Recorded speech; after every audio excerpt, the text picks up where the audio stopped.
भूतिया दुर्ग। स्कॉटलैंड का भूतिया दुर्ग। स्कॉटलैंड में एक ऐसा दुर्ग है जिसमें कई बार प्रेत देखे गए हैं। इनमें से एक प्रेत तो इंग्लैंड की राजमाता ने स्वयं देखा है। इस दुर्ग का नाम है ग्लेमिस कैसल। इंग्लैंड की राजमाता का बचपन इसी दुर्ग में बीता है। पत्थरों से बने इस दुर्ग में एक विशालकाय महल है जिसकी दीवारें पिछले 1000 वर्षों से जाने कितने राज छिपाए हैं। कहते हैं अपने बचपन में राजमाता ने इसी महल में एक नीग्रो कर्मचारी के प्रेत को देखा था। इस दुर्ग महल में एक कक्ष था जिसे ब्लू रूम नाम से पुकारा जाता था। जब रात होती और चारों तरफ अंधकार में लिपटा सन्नाटा छा जाता, तब कोई आकर इस ब्लू रूम के द्वारों को थपथपाता। शोर सुनकर लोग वहां पहुंचते और किसी को न पाकर सहमते हुए अपने कक्षों में लौट जाते।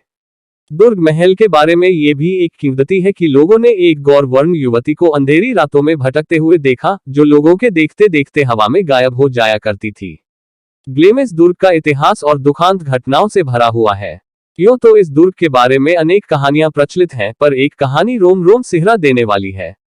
आज से 133 वर्षों पूर्व की रात, दुर्ग में किसी काम से आया एक व्यक्ति महल की भूल भुलैया से गलियारों में खो गया। गलियारे सुनसान थे और वह किसी से राह भी न पूछ पा रहा था। सहसा उसकी नजर एक विशाल द्वार पर पड़ी। उसने सहमते हुए द्वार पर थपकी दी।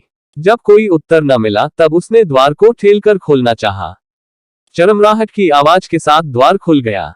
उक्त व्यक्ति ने कक्ष के भीतर प्रवेश किया, पर सामने नजर पड़ते ही वह भय से चीख उठा और बेहोश हो गया। उसकी चीख दुर्ग के सन्नाटे में दूर दूर तक गूंज गई और किसी अज्ञात आशंका से कांपते हुए लोग चीख की दिशा में दौड़ पड़े। उनमें दुर्ग के स्वामी लॉर्ड स्ट्रैकमोर का एक विश्वस्त कर्मचारी भी था। उसने तुरंत उस व्यक्ति को एक कमरे में पहुंचाया और लोगों से कहा, वे चले जाएं। बेहोश व्यक्ति को अपने आप होश आ जाएगा। साथ ही उसने लॉर्ड स्ट्रैकमोर को इस घटना की सूचना भिजवाई। सूचना पाते ही लॉर्ड स्ट्रैकमोर तुरंत ग्लेमिस दुर्ग पहुंचे और उन्होंने रातों रात उस व्यक्ति को किसी अन्य देश में जीवन बिताने के लिए भिजवा दिया।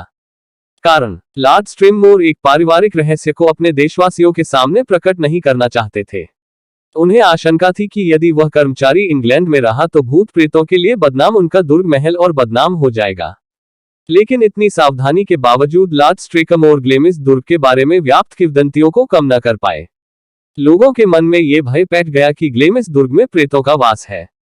इस घटना के 40 वर्ष बाद दुर्ग महल के एक कक्ष में लोग आमोद प्रमोद में व्यस्त हैं। जाने कैसे भूत प्रेतों की बात चल पड़ती है और उपस्थित लोग दो दलों में बंट जाते हैं। एक दल का ख्याल है कि भूत प्रेत नहीं होते और दूसरे दल का विश्वास है कि वे होते हैं। आखिर तय किया जाता है कि आज ग्लेमिस दुर्ग में भटकते प्रेतों की खोज की ही जाए। प्रेतों की खोज का वे एक आसान तरीका भी ढूंढ निकालते हैं।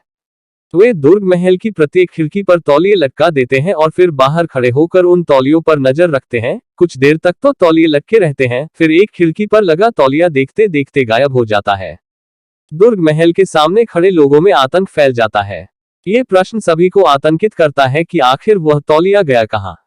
ग्लेमिस दुर्ग की इस प्रेत कथा के पीछे एक दर्दनाक घटना भी छिपी हुई है। सन 1820 की बात है। तत्कालीन लेडी स्ट्रैकमोर ने एक शिशु को जन्म दिया तो सारे दुर्ग में खुशी की लहर दौड़ पड़ी।